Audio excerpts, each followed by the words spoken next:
And welcome, folks, to another edition of the Michigan Football Breakdown focused on the offense with Al Borges. And you're saying, well, guy, gentle comedian is in the comments. He said, you guys are later than our pass protection off the snap. Well, you got to understand, the quarterback got delay a game. This is on the quarterback with DG. DG Oh, this week. We had to accommodate DG first. And then God, but that's there's just a not good good. reason. But see, let me. There's reasons and there are excuses. DG yesterday we couldn't do the film study on Monday because DG was out handing. He was down in Detroit handing out turkeys for Thanksgiving, so we had to move his film study to today, which had a chain effect. It's one of those things, domino effect, I should say, and it moved everything else down, and so thus with the start time for us this week being We'll Wednesday. forgive him for that, okay? But Team and Christmas, I've been accommodating him for I don't know how long now. Yeah. So a couple of announcements, folks, before we get started. First, you're gonna get a double dose of Borges this week. Oh, double dose. That's I too guess much. I guess they That's too much. get a double dose of you every week. So maybe it's a triple dose of Borges. I don't. Yeah, All it right. might be. Yeah, So they get goodness you on the gracious. film study.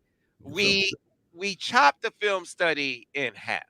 All of them. The one with Devin, the one with Vance, the one with Al, because we're focusing more on Ohio State this week. Ohio State. Ohio State. That's Maryland's in the rearview mirror, man. We gotta go. Yeah, that's what it's all about. So we made an audible. We could have half as many plays, and we're going to have special live sessions, live previews of Ohio State with Al on Friday at 11 a.m. and then Vance on Friday at 11 a.m. Saying that not just because of the holiday we cut it short, that's part of it, but the other part is we wanted to give these coaches, these veteran coaches, time to go back over as much Ohio State all 22 film as possible. Information overload, Sam. Right. So it's not like they haven't been watching Ohio State. They've been watching them on television during the year. But watching that all 22 footage, oh Al, they're gonna go saying we're doing some advanced The scouting, Al. lights go off, Sam. The They're gonna go lights go accuse off. us in a minute of doing some advanced scouting. But Sam, it's the eye in the sky that doesn't lie.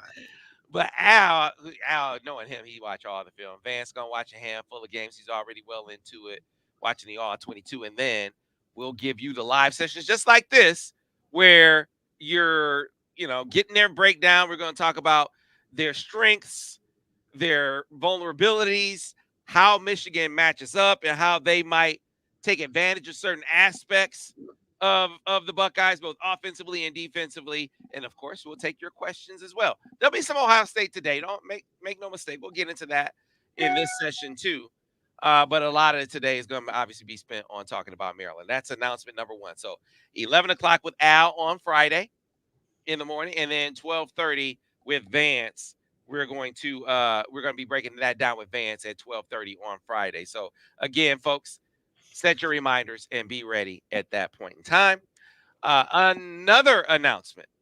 All right. This is the best deal of the year going on right now over on the MichiganInsider.com and 24/7 Sports. 75% off an annual subscription.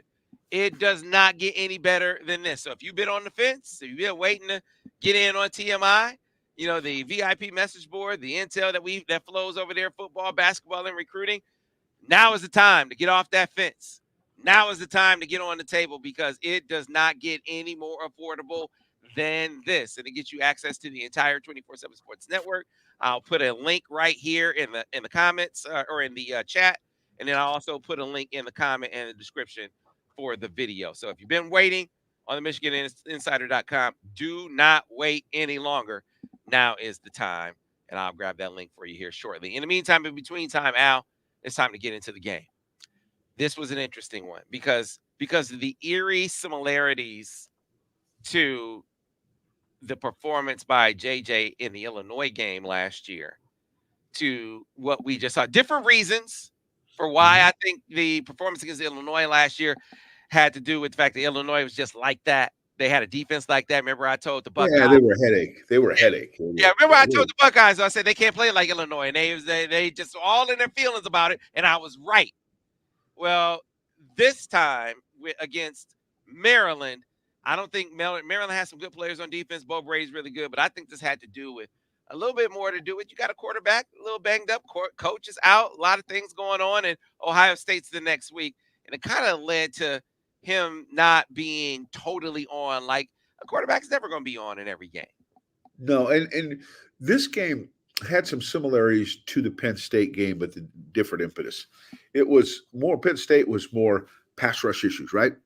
Early pass rush issues forcing a change or adjustment in tactics.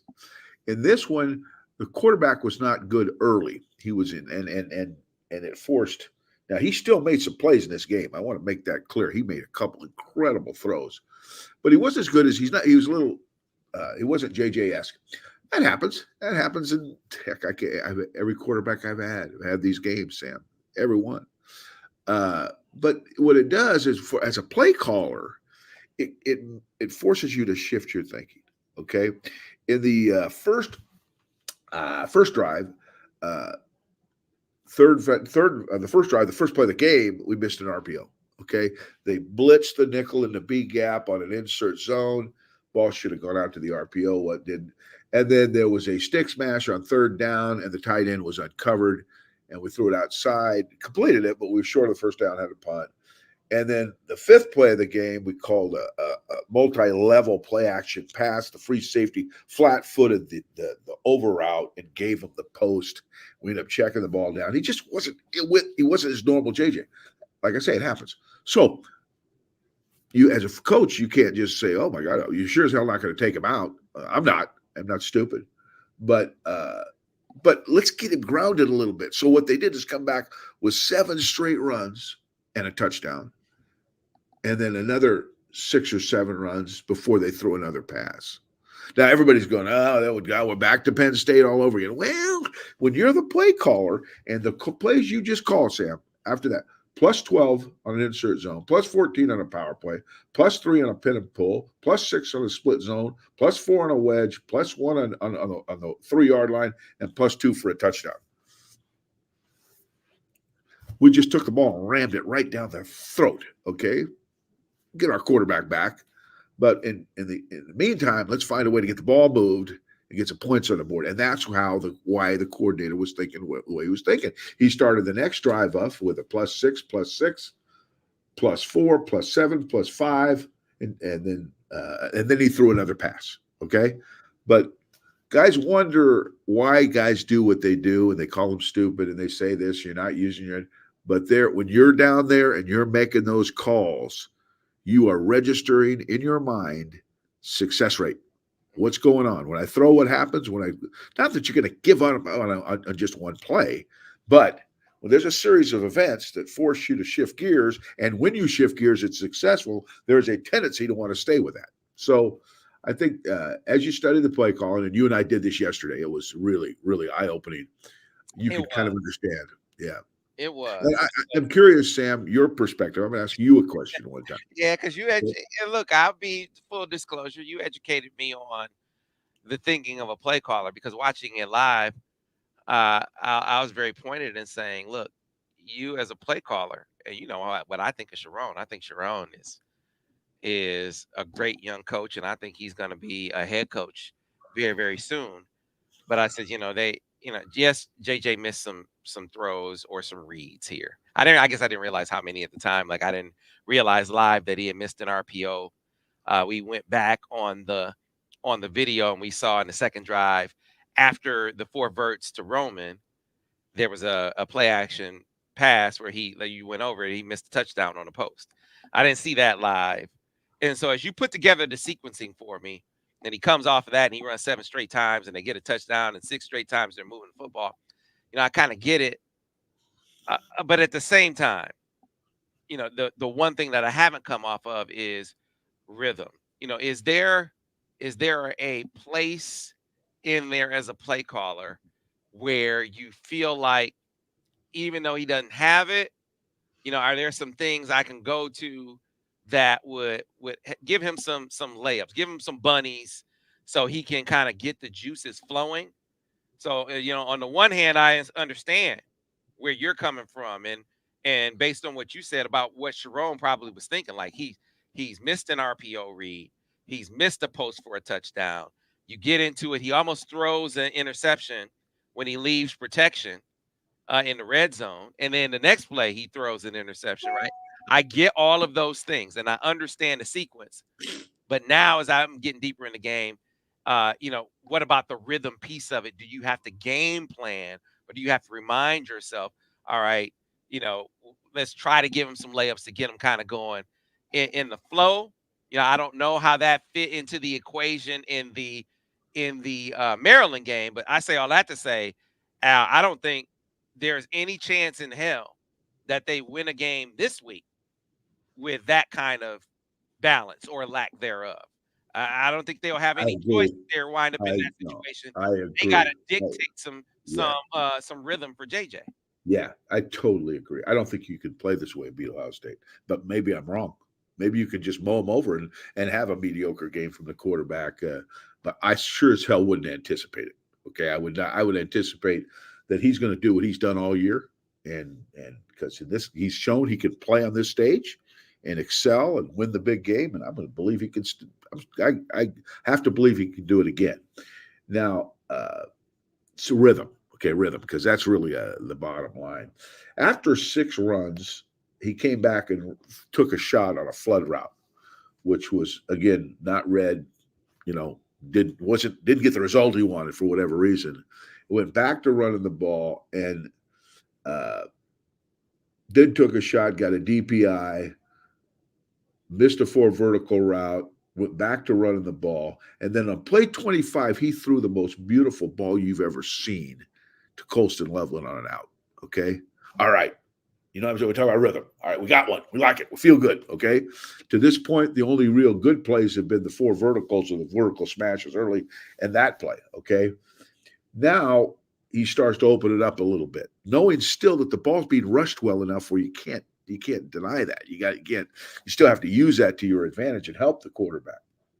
But an answer to your question is it's always a good idea to ask the quarterback before the game, hey, give me 5 of your favorite passes that if they had a gun to your head and said, I'm going to shoot this if you don't complete it, what would they be?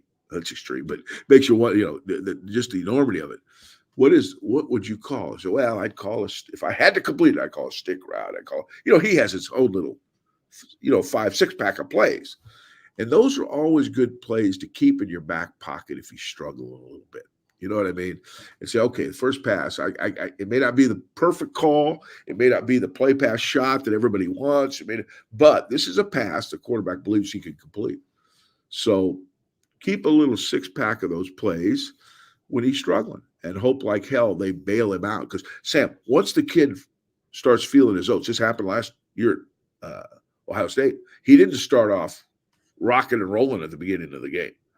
But he hit that damn that little snap route into the boundary side against the full blitz. Mm-hmm. CJ took it to the house. Remember that? Mm-hmm. Over. Cancel Christmas.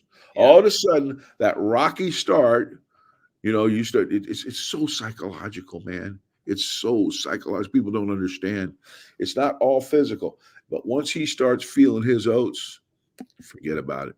Yeah. Now, what you have is a confident, talented athlete, a talented, a guy like Michael Jordan. Okay, he believes it's going to happen every time, right? And if it doesn't happen, he's going to create it. Okay, now you got a lethal weapon, and he has that ability. Yeah, I mean, people got just 12-game season. What has he been for the majority of the season? He's been, 8 of the 11 games. He has been fire, like perfect, and it sets that perfect standard. He's had one game where he just didn't have a lot of opportunity to throw the football. That being Penn State, and then there are the two games, the Bowling Green game, and then this one, where you can kind of look at it and he just wasn't on, right? And I kind of look back at last year's Illinois game, and I thought it was very impactful for us to go back and look at what we were saying after the Illinois game. And I remember he missed like a 7-yard pass. It was like right in front of him. He skipped it to him. And I said to Devin at the time, I said, man, Devin, you need to get him in the rhythm, right? We talking about rhythm right now. And Devin was like, no, Sam, you're making excuses for him. That's a layup. You can't miss layups. And Devin was like, stop it. You got to make those throws.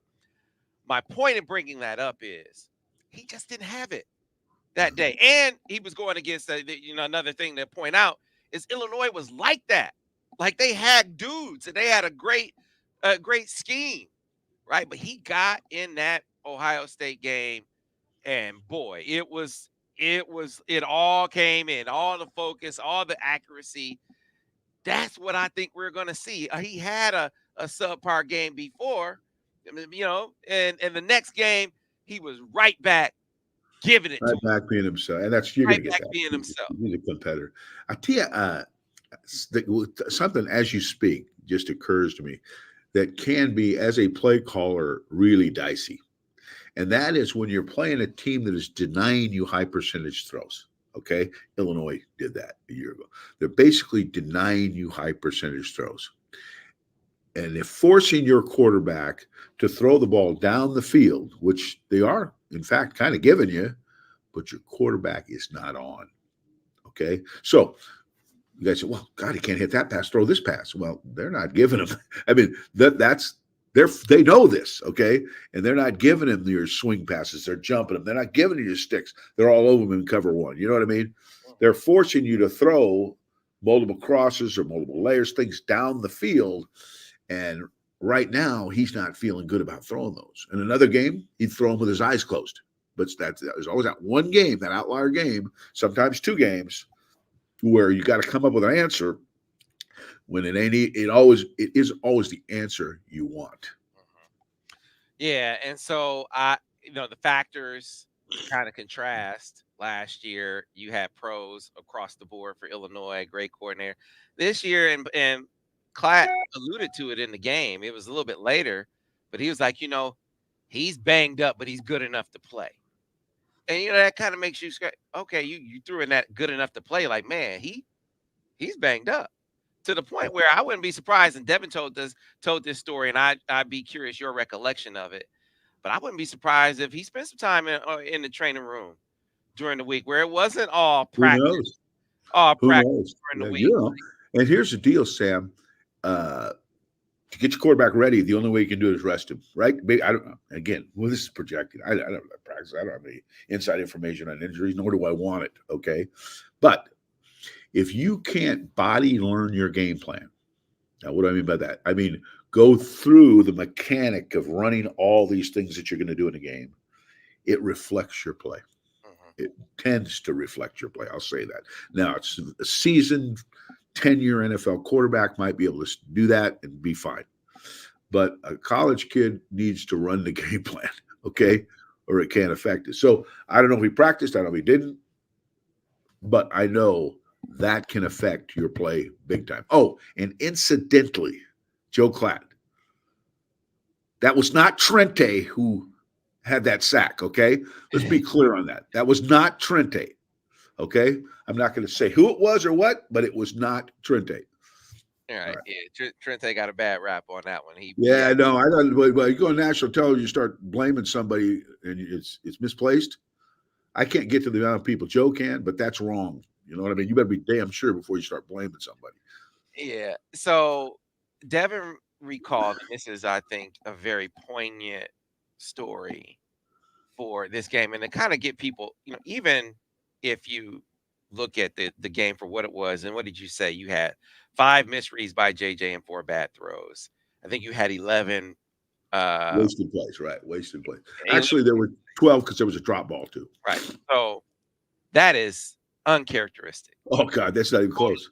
Totally atypical, right? Not even close. Now, on that, I'm gonna let you finish your point, but this is a perfect segue. When JJ does have a wasted play, right? Which everybody does, he always compensates with one of his JJ Johns, what I call JJ Johns. Well, what's he do, Sam? He runs around. They don't block the twist. He moves right, throws a touchdown pass. He compensates for any of his faux pas, okay? But that just hasn't happened lately because they're a little more conscious of containing him. You know what I mean? So continue with what you're saying, but I think that's something you got to bear in mind. Yeah, man. And so Devin talked about, I mean, you think about that 13 season, Devin has a phenomenal Notre Dame game. Devin sets a record versus Indiana. Devin has a basically a passing clinic against Ohio State, and he breaks his foot, and that's basically the difference in the game. He said, in there you have the UConn game, and he said, I tell you what, yeah, I played well against Notre Dame. He said, I was so beat up after that game, I didn't even get out of bed to go to the meeting on Monday. He said, I didn't even show up. He said, I just did not feel myself after that. And so it took me a minute to kind of get back right. He said, but by the time he said, you get an Ohio State game, and just like you can see with my broken foot, he said, man, I played the whole second half with a broken foot. And we were right there, right? So he said, you can rest assured that whatever was ailing him, because he was definitely well enough to be on the field, he's not thinking about it. He's not missing practice. His focus isn't diverted. It is all on Ohio State. You're going to see him be who he has been at his best in this game. So can you take us back through that from your recollection? Because he often tells the tale of against UConn. He said, man, I hamstrung Borges. Like I couldn't do what he seen me do with my eyes closed in that game. Yeah, it was that. But here's what happens. And again, there's never a year where you play 11, 12 games, quarterback's perfect. It's just, he's going to have a game. And I remember I told you the Steve Young story about he couldn't hit a cow in the ass with a bass fiddle. He couldn't throw up a complete pass. So Steve Young went to the sideline and told him, throw stick routes. Just change the formation and run another stick route, which is a little tight and out. He knew he could complete that. And that got him in a rhythm. Okay. Well, you have these games where the quarterback's not hit. So as a play caller, because you want to be balanced. And I always tell the quarterbacks, we can only stay balanced if you play solid. You don't have to play great, but you got to play solid. The guy's open, you got to hit him. Okay. You don't have to make spectacular throws and all that, but you got it. When the guy's open, you got to hit him. Otherwise, I got to figure out another way to move the ball until you start feeling your oats again. Okay. And that's what happened in Connecticut. But what people don't understand about Devin in that game is, no, he didn't throw the ball as well as he did later on or what he was capable of, but he audibled to an option play against a blitz, pitched the ball to Fitz Tucson, who cut back and ran for a long touchdown that really kind of turned the game around. I believe he had a quarterback draw or something in some situation that was another big play, but he found ways to add, to be part of the win without having to, throw perfectly. So those are the games. You have those games, and as a play caller, you got to realize it. You got to talk to him, try to get him back, because you can't run the ball every single down the rest of the game just because he's not hitting the passes. So you got to pick and choose. Again, having a little six-pack of plays that he's comfortable with and trying to get to those. All those things can help. But if you aren't going to beat him throwing it, find a way to beat him anyway. And that's what Devin did in that game. Well, and look, the other thing that could kind of tell you, they're judicious with their usage of JJ in the run game, right? You saw they were intentional about using JJ in the run game in the Penn State game. Yeah. There was how many replays were in this contest? One, two? Maybe one, yeah. Maybe one. I don't think there were any +1 runs or that kind of stuff where the quarterback designed runs, Right. And so that has been a big key to their rush success this year, is his involvement in the run game. And that's another way to help him kind of get into the fold. Remember early in that Ohio State game, he had that big run where he ran through like a couple of tackles and got some extra yards, but they weren't doing that with him either.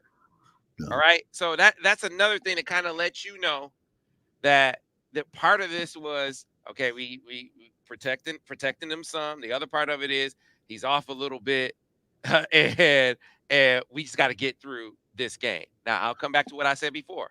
I'm acknowledging all of that. I'm deferring to your expertise as a former play caller. I'm deferring to my knowledge of Sharon Moore as a dude who is like that as a young coach. He is like that.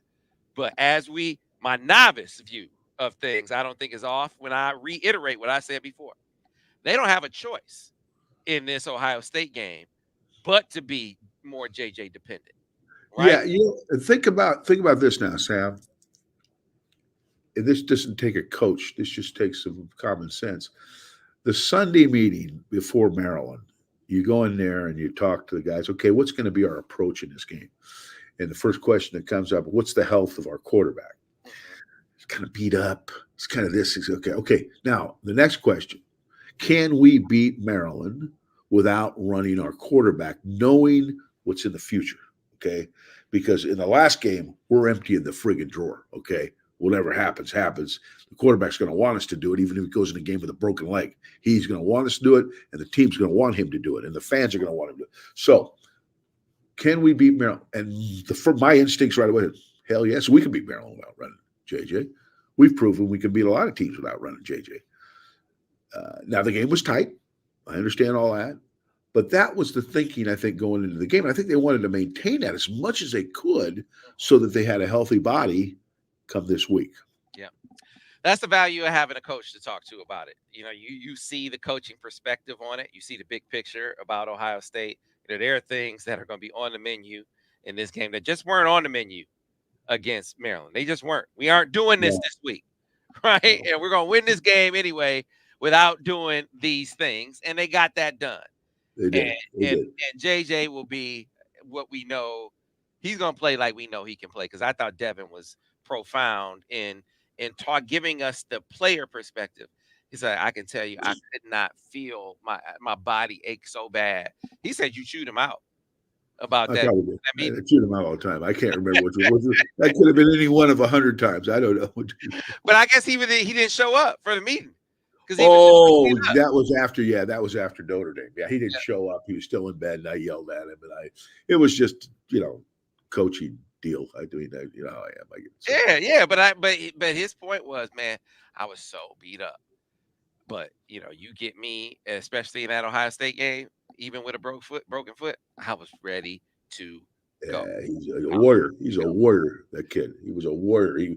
He showed up. He danced every dance when he wasn't healthy enough to do it sometimes, and it was not near. I mean, the JJ 20 different times in this game he wasn't touched on drawback. Devin never had a game like that. So, right. That's what I'm saying. I hear guys complain about pass protection. I go, oh, jeez. Yeah. You have no idea. I mean, I've seen it worse than Devin at other places I've been that didn't have as good a player. So, just got to keep it all in perspective. Yeah, man. And so I want to be able to get to your grades and the questions coming up. But I want to piggyback real quick on the point you just made about protection and talk about the tackles real quick. I know you get into it in the grades as well. But what do you see there? I mean, how big of an issue of a concern is protection heading into this game for you based on what you've seen? Well, I'm concerned, but not losing sleep, because I think Michigan will find answers if they're struggling on the right side at all. I think they'll find some answers to get some help so JJ can still do his deal. Because you don't want to, because you're concerned about pass protection, you don't want him to take you out of your whole game. The things that have brought you to this point, you want to still be able to do. You just tweak them a little, so that if it means chipping the right side, if it means putting a tight end there, you know what I mean? If it means turning the protection that way, somehow helping the spot that you think you're struggling with a little bit. There's answers. They're not your favorite answers, but there are answers that will still allow you to do all the things that have made you good. So I'm not that concerned about that. I'm really not, because I want to believe that in this football game, if for some reason you're struggling in protection and you're not running the ball well, you got to still be able to throw the ball, Sam, and you got to have an answer to that. So, and I'm sure they will have an answer to that. Mm-hmm. All right. We'll get to the grades here coming up. If you have questions for Al, get them in now. Get your questions in for Al. We'll get to them towards the end. I want to remind you folks, yes, you can ask him Ohio State questions, but we're going to have a whole special episode of Al Borges giving you the Buckeye preview. Information overload, Sam. Yeah, breaking down their defense. He has the all-22 for the entire season for the Buckeyes, going back, watching as much footage as he can of the Buckeyes. And coming up on Friday at 11 a.m., we're going to have another session just like this, where it's just about the Buckeyes. It's about what they do defensively. Where are they improved? What are their vulnerabilities? What Michigan has in its arsenal, what do you expect for them to employ? Where can they have the most success? And of course, he'll take your questions. That's coming up Friday at 11 a.m. I say that in case you have a lot of Ohio State questions. You can, if you don't get them in today, you can get them in at that time. Well, So, we're just going to be doing some serious edification that day, Sam. And I'm going to probably give you about 80% stuff most of these guys couldn't care less about, but I'm giving it to them anyway. And you can just take what you want, leave what you don't, and away we go. But coming to Ohio State, the fans that listen to this show are going to know what time it is. yeah, and by the way, Vance is going to be doing the same thing from Vance a do the same defensive thing, perspective at 12:30 on Friday too. Strictly Ohio State. He's going back watching all the Ohio State offensive all 22 footage. So we're going to give you more thorough breakdowns than any breakdown you've ever had. So Al, let's get to the grades, and then of course I got my message from my man Tom Brady and the folks over at Autograph. But give us your grade. He's pretty good. He's pretty good, wasn't he? Pretty good. That's why you had that picture over your shoulder. Yeah, he's pretty good. O-line C plus, didn't like not one of their better games, but not again. They ran the ball for 150 yards, I think it was. But again, I still think there were some things they could have done better. And I think Sharon would agree with that. The tight ends I gave a B. They weren't bad. They blocked fairly well. They had a couple of breakdowns, but for the most part, pretty good. Running backs were a B. I thought they ran the ball. I didn't see a lot of mysteries in terms of you should have hit this hole or hit that hole, so they were solid. Protection was pretty good, not everything you wanted it to be. And the wide receivers were a B. So I think it wasn't a classic masterpiece football game offensively. What did you give the quarterback? I gave the quarterback a C. Oh, yeah, no. 11 wasted plays, you got to do it. I didn't blame him for the drop, but four what did I say? 4 or 5 misreads and 4 errant throws. Yeah, it was just. I thought it was his worst game overall. But that's still pretty good. It was his worst game. A lot of guys would take, but I think you'll get a lot different product in this game. Yeah, there's probably a lot of reasons for why he didn't play as well as he would. I keep thinking back to the Bowling Green game, and I told people at the time, he sat up there, took all of the responsibility that you would expect the team leader to take, right? The quarterback especially to take, and then he came over after all of that, not giving any reasons or excuses. He said, "Man, I'm gonna be a monster. How you see me bounce back from this." Watch and see, right? And we saw, and I didn't talk to him after this game, but I know it's the same thing. And I just feel like this was a game where it was more about being banged up than anything else. Yeah, here's the deal about this now, and Devin will. This is one thing I'm certain he'll agree with me about. Okay, is don't throw the baby out with the bathwater and don't embellish it. Okay, this kid's a proven commodity. He'll do a great job for you. And make him continue to think he'll do a great job for you. Yeah, keep him aggressive and keep him thinking right, and you'll get just what you want. It's a great point. Sometimes the sideline reporters get actual coaching points from the coaches. Not all the time, but there was a sequence in the game where the sideline reporter asked Sharon after the interception, because you had JJ the play before the interception. He leaves protection, throws it back into coverage, and has that almost picked. And then he comes back and throws the pick. And so they asked Sharon, "What do you think about that?" And he said, "I think we aren't going to dwell on it." So I don't want that to be in his mind. I don't want him to be thinking about the mistake. And I was like, man, that's a hell of a coach. That's a coach. And let me tell you, that's challenging for the coach. It was challenging for me because sometimes I was damn pissed off. I mean, I've told him 1,000 times, and sometimes the devil tell you, there are times but I didn't make a consistent habit of screaming at the guy that you're asking to lead the team. I did not do that. So, hey man, Jared Goff threw 3 interceptions in that game Sunday. I was ready to kick a hole in the TV, and it's way up over the top of the fireplace. So that tells you something. Then you wouldn't have had a TV to watch him throw the touchdown pass that won the game. Right, but that's kind of the point. You're a fool. Kind of the point. Every quarterback's going to have just a horrendous game. Can you come back? Can you bounce back in game? You ought to. Everything you needed to know about JJ McCarthy, frankly, I think you learned in that, not even the Ohio State game, the TCU game, where he throws 2 pick sixes and still has you right there on the cusp of coming all the way back. I'm that told me a lot about the kid. Yeah, that game told me a lot about the kid. And they didn't win the game, but boy, he battled until it was over. So you got a guy with the medal to make this happen. So much for Maryland. Onward. Yeah, onward. All right. So before we get to your questions, and if you have questions for Al, throw them in the chat. We'll get them to him, as many of them as we can in the remaining time. But listen, folks have been asking me forever. I'm telling you about this great deal that's going on over at 24/7 Sports right now. You get all the latest and best intel over at TMI, 75% off. If you have not signed up for TMI yet, what are you waiting for? That's where it all goes down. You want this every single day? This is what you get, right? I'll throw the link right over here. But they say, well, what about the app, Sam? It's like, okay, yeah, the site looks good on mobile. I can see it on my phone. I want an app. I want to be able to see all the stories coming through in one app, right? And I'd love it if I could see your stories and Brian Cook's stories and your podcast and Greg Dooley's podcast. I'd love if I could see that all in one place. What about your YouTube channel, Sam? I would love to see that on an app. I want to see it all in one place. Make my life easy, Sam. I can't. Just punch a button, Sam. Isn't it? Just punch a button. I can't do it. All I can do is provide for you the information and guarantee you that it will be vetted. We aren't taking stories and intel from random posters that send it to us. We aren't taking the hottest thing from Twitter and passing it off as news, right? We're giving you vetted intel. I can promise you that. But we are falling short as far as the app is concerned.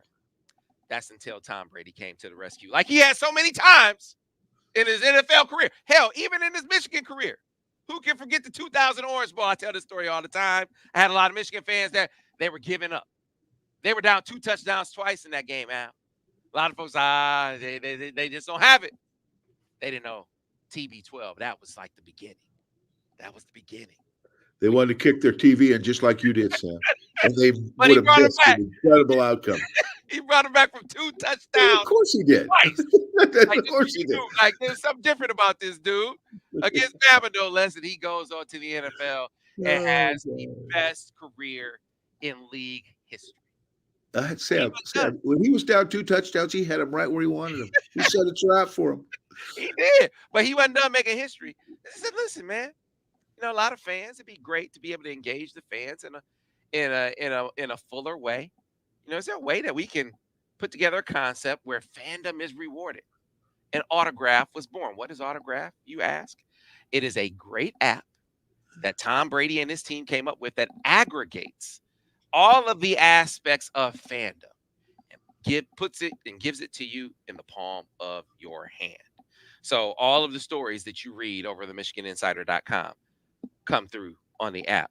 All of the YouTube footage and shows comes through on the app. Our podcasts come through on the app, including some of the other great Michigan, consumptions that you might have. And how about this? To make it even better, when you read those stories, you watch those YouTube shows or listen to those podcasts, you're accruing points. You're getting points for doing what you already do as a fan. And on top of that, you go to special events, you're accruing points. And you can redeem those points for rewards. So you are being rewarded, literally being rewarded for being a fan. It does not get any better. And so Tom said, hey, I love it when you tell the story, Sam, but I'd rather tell it myself. Can you make it so the people can hear from me? I can do that, Tom. See, that's you. You're asking me to do something I can do. That I can accommodate. Here's Tom. Blue Nation, it's Tom Brady. I co-founded Autograph with one mission in mind: change the fan experience for the better. That's why I'm excited to announce the release of a new app that recognizes the biggest Michigan fans. The Autograph Fandom app gives you access to the best Michigan content, fan challenges, and exclusive rewards for diehard Wolverines, all for doing the things you already do, like listening to this podcast. Head over to the Apple App Store and search for Autograph Rewarding Fans and download today. All right, folks. So there is that QR code. Okay. There's the QR code. Go ahead and scan it. And it's for you iOS users, you iPhone users, Droid folks. I know. It's coming. They tell me it's coming soon. There's nothing wrong with being a Droid person, a Droid man or woman. I'm a Droid guy. Don't let people hate on Droid. Droid is outstanding. Al is an Apple user. Devin is an Apple user. I'm not going to change just because they do it. I'm going to stay with my Droid. But, we have iPhones in the family, too. Let me not front. So, listen, folks, get the app. Start redeeming your rewards today. Certainly, you can check out the site, the MichiganInsider.com, all the content that comes through via the Autograph app as well. And if you aren't already signed up for a TMI, what are you waiting for? This just is an enhancement to what you get on TMI right now. So again, go ahead, check that out right now. And for those of you who are listening via podcast, then all you have to do is go to link.ag.fan/samwebb. link.ag.fan/samwebb. And that is the code to get the app. It is invitation only, so you got to have the code. Same thing for those of you who are scanning the QR code right now. Again, the code is SamWebb. If you're listening, link.ag.fan/SamWebb. All right. Thank you, Tom. Appreciate you. Thanks for coming to the rescue. They got some exciting things they're going to be announcing, by the way, coming up here for as far as their support champion circle. So we'll be telling you about that in the coming days and weeks. In the meantime, in between time to get to these questions, and I have not forgotten you folks. I am going to include the link to the 75% off of TMI here in the chat coming up. But Al, it is time to start getting to the questions from the people.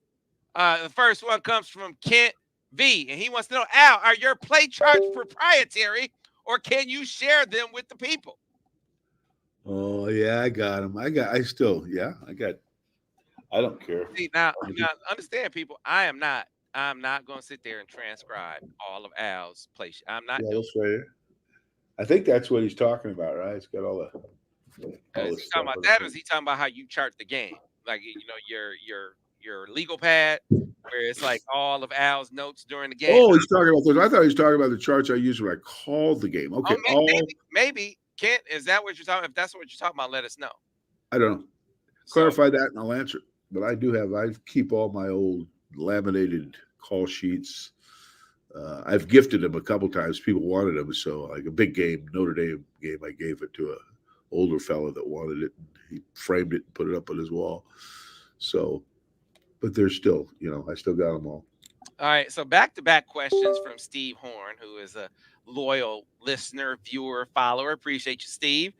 He said, Borges, how much of an advantage will it be for JJ to have his full menu of cadence and pre-snap communication? Seems like that will be a factor against McCord. Yeah, I think so. I think he's well coached.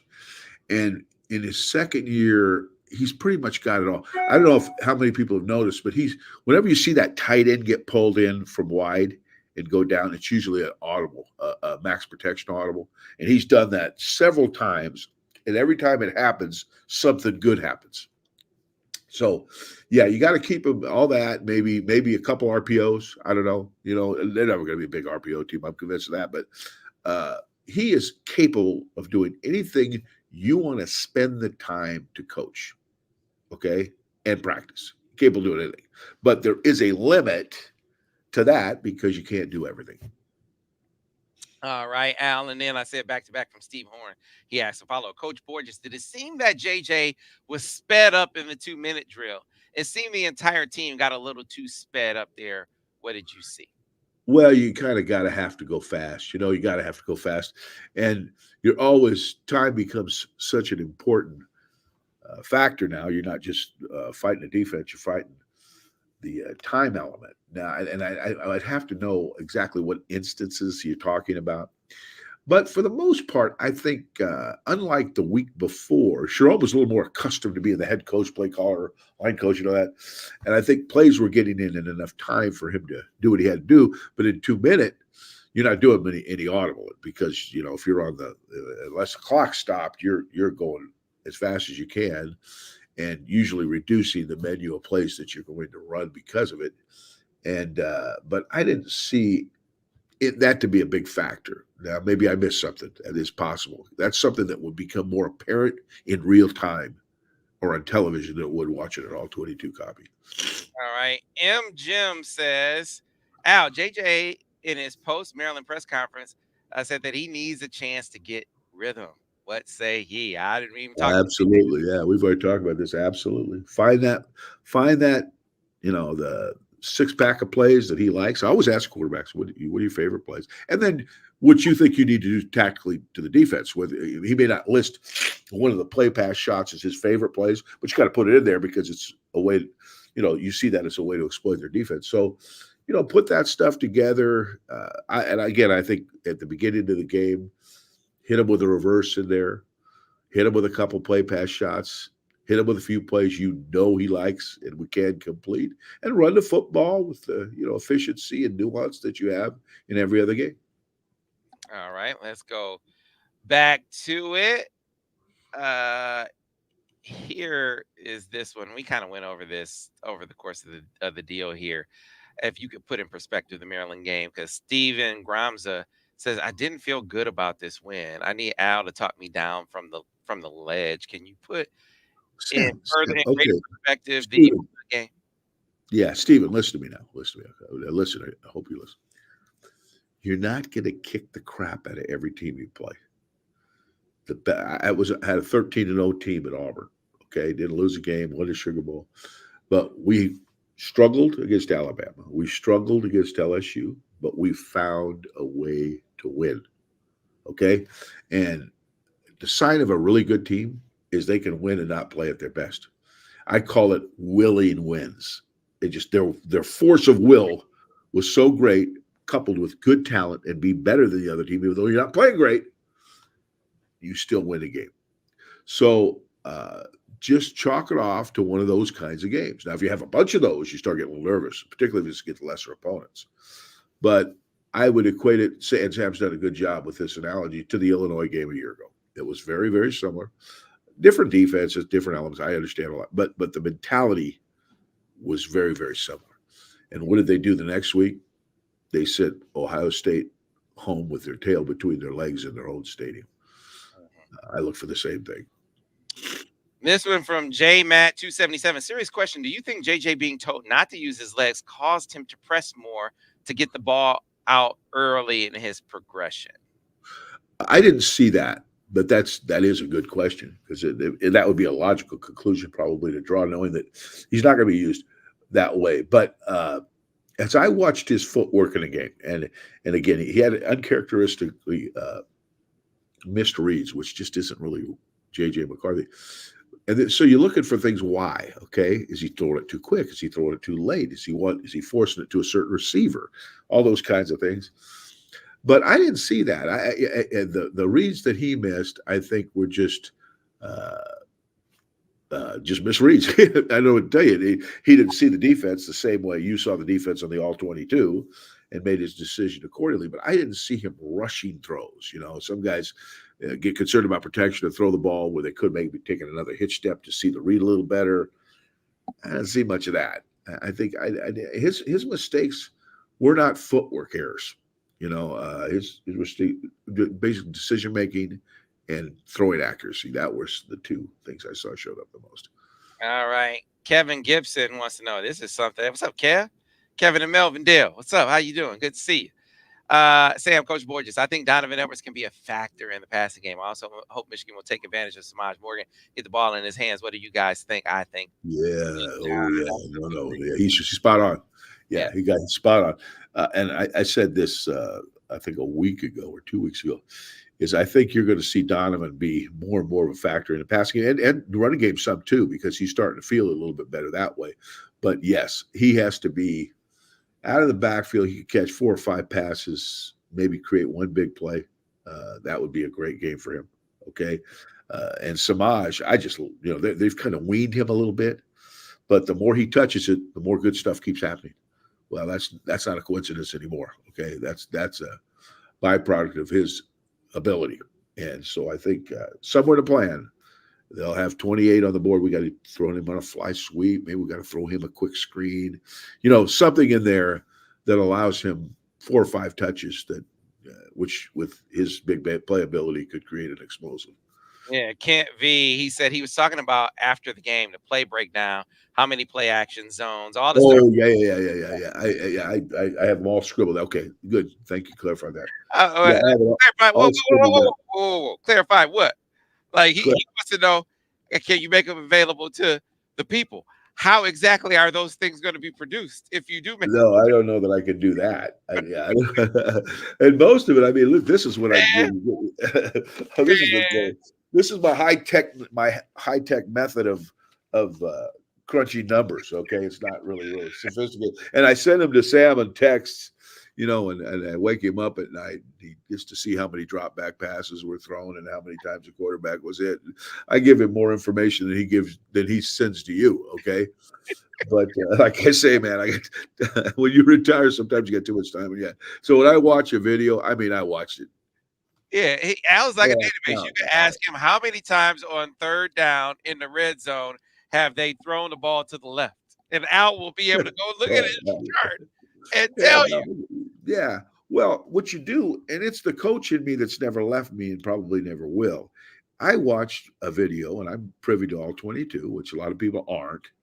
But I watch everybody. I watch every single player on every single play. I grade them, and I want to be fair to them. So, like what I say when Joe Clyde says blames Trente, that pisses me off. It does, because I know who the mistake was on. The point was to the left. The mic was identified left, and it was a scan back right to left. It was big arm big to the right. He had the defensive lineman. He did not have corner responsibility. Well, I'm not picking on Joe anymore. Enough of that. But I'm just saying, I study the tape. I've coached a long time. I'm not a genius, but I know who these guys got for the most part. And if I don't know, I don't draw any brash conclusions, or I give you the options of what it could be, okay, without pointing fingers and talking about all that, because I know how that can be. So I logged a lot of time studying not just what Michigan did, but how they defended it. What defense was Maryland in? What was their front? What was their coverage? What was their stunt? What was their blitz? Why did what happened happen? And that's what I've been trying to tell people from the beginning. And Sam and I, when we start talking about the show at the beginning, I said we don't want to give people something they can get off the internet, right, Sam? I mean, anybody can look at stats on the internet. Oh yeah, well, they rushed for 150. I want to be able to tell you why that happened definitively, even if it gets a little too sophisticated. I'll risk it, okay? And how it happened. Who did they block? Okay, who did they block? What was the scheme? What was the intent of the play? Why was the call that way? We want to go two steps further than any other program goes, any other podcast goes, and that's been our approach. If it goes over people's head once in a while, I apologize for that, but I'd rather give you more than less, because everybody else gives you less. Your long lost cousin Ferris Khan is in the Ferris. What happened to Ferris? Here he is. Ferris Khan. That's your cousin, clearly. True geniuses like Al say they are not a genius. See, here's the that problem. is a relative of yours for sure. Well, I should have had Ferris be my agent when I was coaching. Definitely someone related to Al Borges wrote that message right there for sure. All right, let's keep it moving. This is Todd Gatian. He says JJ was hurt for the Penn State game. Hope he's 100% this week. He said our play calling was complete crap. I think the play calling, I understand it better now. And yet, I come off of that saying if they find themselves in the same position. So I don't think they will. This is my takeaway. If they find themselves, if Sharon finds himself in the same position against Ohio State, he's got to find a way to get JJ in rhythm. Or that has to be a focus of getting him in rhythm. I think it will be. Yeah, he won't be able to skew all run like we've seen him do in last week's game. So. Yep. All right. This is Jay Marion wants to know, Al, would you go heavy play action against Ohio State? Absolutely. Yeah, they're going to crowd. Michigan's been running the ball better lately, okay, and they're aware of that. And they defensive coordinators like elephants. They never forget, okay. So you can be sure in Ohio State's Sunday meeting, they sat down and said, "What do we got to stop first?" And the answer was, every guy rose and said, "The run." What about McCarthy? I go, "We'll find ways to get rush on him. we'll find ways to cover, do our best to contain him. But if they run the ball like they ran it on us last year, it's going to be a long bus ride back to Columbus. So let's figure out how to stop the run. And that's I think, the highest of priorities. Yeah. Larry and Lisa Lear, thanks for coming back. Al, game against Maryland, did you think the targeting call against their safety on Wilson? I think it should have been gone. What is your feeling on it? The targeting that didn't get him ejected from the game. Well, I'm a little different than probably some people. I like the targeting rule. I do. But I think because when it first came in, it was to protect football because people were attacking football, saying it's too dangerous and all that for good reason. There were some issues out there that they were right on. But as I've noticed as we've gone, there is less ejections. I don't know. I don't have a number on that. Okay. But the first year they put this in, they were throwing people out left and right. And I talked to an official and they said, well, we're going to err on the side of safety and we're going to call it, we're going to lean towards targeting. But some of these have been a little ridiculous. The level change, a guy catches a pass, his level changes, the defensive guy is going at the level he initially saw, and all of a sudden the guy's head pops up and he hits him. Is he deliberately trying to throw his head and face in or into a defensive player? Well, it's up to you, I guess. But I would lean more towards not wanting to throw people out of the game, because it's just a severe penalty. We wouldn't want it on our team. When it's obvious, hell yes. When a guy is definitely leading with the crown of his helmet against a defensive player, blah, blah, blah, call it. That's why the rule is there. But don't look for the opportunity to do that. Look for the opportunity to say, hey, you know what, that was a little tough, So that was a really, really wishy-washy answer to that question. But that's how I feel about it. Corey Schroben says, or Schraubin, excuse me if I pronounced it wrong, says, thank you, Al. Sweet Lord, the difference in thought you have as a player, coach, fan is so different. As a coach, you start your week with, what do we need to do to win? And this is your discussion today is a perfect example. Yeah, because that's really the bottom line, right? I mean, this is the thing, and this happens to coaches. I'm going to tell you this, particularly young coaches that are ambitious, is they start thinking the game's about them and their genius and all their schemes and all that cute stuff that they can't wait to show. And they stop forgetting that it's about the Jimmies and Joes, not the X's and O's, right? So at the end of the day, you do what you have to do to walk off that field happy. Because 600 yards, 40-something points don't mean squat if they got one more than you. I learned that my last year at Michigan. You're just pissed. You don't blame the defense. You don't blame it. All you do is you just know we didn't get that 1 point we needed, and what could I have done differently to have got that point? It's funny because all the talk about that play, and I was talking to Devin about it. I asked you about it. Devin, he had asked me. I'd have said, man, what are you even asking me for? Give me the ball, coach. You're thinking, man, I can't do this to that kid. We got another good play. No one's talking about, I think the defense gave up 1,000 yards. but games we sucked and they bailed us out. This is a roll, man. It pulls one direction one week, it pulls you. And as soon as you start pointing your finger at the defense, there's 3 more pointing back at you, and it's just a week away from happening. Yeah, that's why it takes a team effort by not just players, but coaches too. Maryland is a perfect example, man. The defense stood on the table, answered the bell. Absolutely. They got them rolling in the first half with that strip sack, scoop and score. They got a safety. I mean, and you're rolling now. You're rolling, and it's 23-3. Of course, there's the game kind of turns. They get some momentum because of the interception after the half. Now it's a one-score game, and every single time Maryland had a chance to take the lead, look at the defense. They stood up every time they had a chance to take a lead and beat them back. That's complimentary football. That's team football right there. And that's what good teams are. Those teams that win big. Their defense doesn't play great every game, and their offense doesn't play great. It's just whenever they need it, they play great. And whenever they need the other side to help them a little bit, they help them a little bit. Sometimes you don't have a very good defense, or some days you don't have a good offense. So the offense got to be a little better, or the defense got to be a little better. It's that's when you get, as coaches, you get tested as to your own integrity, saying, I'm not going to blame the offense. That's what they are. These guys are good coaches over there.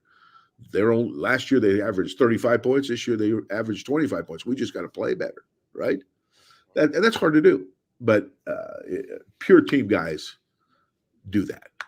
Yep, definitely. All right, we got to wrap this up, so we'll do so rapid fire with a couple of questions that are focused on Ohio State.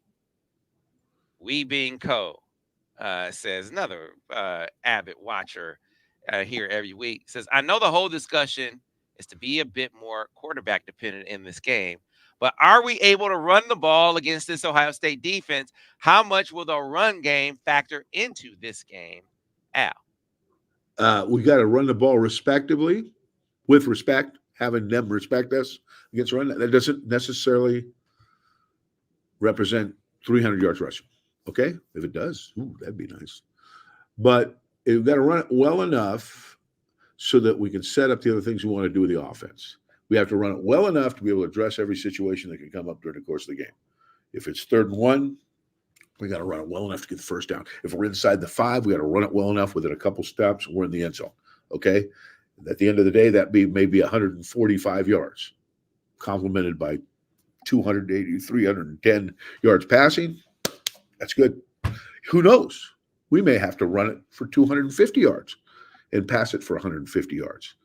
Who cares? If we get 1 point more than them, all those fans go home happy. They do. So you do what you have to do to win, and you don't necessarily have to set a number.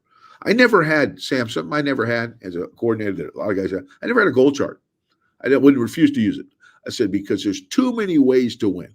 I'm not going to say because you only rushed for 140 yards, you failed in this game. Because maybe that's what they were allowing. But we compensated by throwing for 300. And then reversed. Other games, we rushed the hell out of the ball, didn't throw very good. Oh, we're supposed to throw for 200 yards in this game. No, you're not. You're supposed to win the game. Okay? And whatever it takes to win the game, that's what you do. Yes, sir. All right, last one. This one comes from Rosemary Hayes, and this is a great way to send off. Thank you, Rosemary, for the question. Al, please grade the Ohio State quarterback, Kyle McCord. Can you give Rosemary a synopsis of what you see from the quarterback that Ohio State and Ryan Day chose over JJ McCarthy? I didn't know that. Yes, sir. Well, I'll say this. I don't think that's a very good decision, but I'm not saying that McCord's bad now. Be clear. McCord could spin it. If he gets protection, he can hit the target. The difference is he is not your typical Ohio State quarterback that we've seen. He's not your, what do they say? I don't know. He's just not like the guys they've had. Even the kid a year ago, he may not have run a lot, but he could move his feet. And when he did decide to run, he's a pretty good runner, Stroud. But you go right down the line. I mean, hell, you name Barrett. Hell, you know them all, Sam. McCord is more of a sit in the pocket, make the throw, depend on protection. Okay? If protection is not what he needs, he renders himself ineffective. You can win with a guy like that, but you got to be pretty good in today's football, because that third play scenario, he is much less likely to create on a third play where there's a protection breakdown or coverage issue. He is much less likely to create a big play because of his skill set. Where McCarthy, he masters that situation. And we're going to have a few of those in this game because they've been missing the last couple of weeks. But the kid, don't sell him short. He could throw it. But if I'm picking up teams and McCarthy's available, I would pick up McCarthy before I would McCord. I maybe have a little bias, but that's how I feel. No, you have eyes. I mean, let's not miss words here. This is not even close. If the past is an indicator, what we've seen, the body of work from both quarterbacks, this is not a close comparison. It's just a matter of, does JJ return to form? If both quarterbacks play to form, Michigan wins this game. And they could win it handily again, but they win it for sure if JJ plays the way that we all know he's capable of playing, and I Well, expect him to. yeah, I believe that JJ could do everything McCord could do and more. Right. He is capable of doing those improv plays that defenses have a hell of a time accounting for sometimes. Where I don't believe McCord can do that near at the level JJ can, and I think most people, like you say, if you got eyes, you can see that. That isn't. Yeah. So here's the deal, though. It was fitting to end with the Ohio State question because it allows me to point you to a special episode of the breakdown. It is the Ohio State preview coming up on Friday, 11 a.m. with Al Borges, breaking down Michigan's offense versus the Ohio State defense. He will have gone back and watched I don't know how many Ohio State games, all 22. So he'll be the eye in the sky. He'll be able to break down their strengths, their weaknesses, i.e., where they're most vulnerable, and how Michigan, based on what Michigan does, how they might be able to exploit some of those things. That's coming up Friday at 11 a.m. Set your reminders. That's the Michigan offense versus Ohio State defense breakdown with Al Borges. Also take your questions. Of course, that'll be followed up by the same kind of program with Vance Bedford during the Michigan defense versus Ohio State offense. That'll be at 12:30. We still have the breakdown with Vance coming today. Looking back at the Maryland game, of course, we have all the film studies, by the way, will be up tomorrow. So they'll be up early tomorrow. So be sure to check those out as well. Folks, have a happy Thanksgiving. I know I'll see many of you on the upcoming programs. Don't forget the 75% off Black Friday sale started early on the MichiganInsider.com. If you are not a member, this is where you get us all the time. So be sure to go on and sign up for TMI. Help us keep going and growing over there as well. Gorgeous Borges, happy Thanksgiving, my man. Thanks, buddy. You too, buddy. Go Lions. Can I get a go Lions from you? Go Lions. God, you got to love it. I'm like a born-again Lions fan. I'm a 49er fan. I'm from West Coast. But I have gravitated to this team, and I did it when they sucked, which, that's pretty much been the case for a long time. But they don't this year, Sam. They don't this year. They can run it. They can pass it. They're winning games. They should have lost the game the other day. But no. You kicked the TV in, and now he threw the touchdown pass, and you missed it. You were in there crying in your room with tears coming down your eye. Denise is over there trying to comfort you, and they came back and won. This team's real. They're pretty good. They're one of the best 5 teams in the league, I think. And which means if you play good in the playoffs, who knows? So. All right, folks. Have a happy Thanksgiving, like I said, to those that we see in the other programs. We'll see you then. Thanks for watching another edition of the Michigan Football Breakdown, focused on the offense with Al Borges. Go Blue.